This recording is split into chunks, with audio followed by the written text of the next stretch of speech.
আর একটা বাপ মা, এই তিনটাকে আমি যখন ততক্ষণ এক করতে না পারবো তখন এটা কন্ট্রোল আনা খুব কঠিন।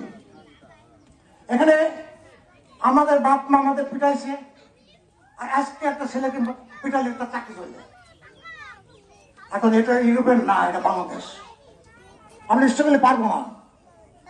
এখানে প্রথম বলি পুলিশ ভাইদের, আপনারা সব পারবেন এটা আমিও জানি এটা সম্ভব না, কিন্তু আপনারা আপনাদের বিবেককে জিজ্ঞাসা করেন।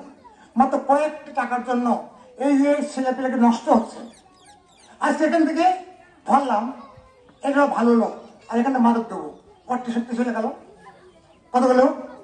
তাহলে আমাদের ইয়ং জেনারেশনরা those who build the nation, next time আমাদের দেশ করে আজকে চালাবে, তার একটা অংশ চলে যাচ্ছে। আর এই আমি কুষ্টিয়া, যশোর, খুলনা এবং ঢাকা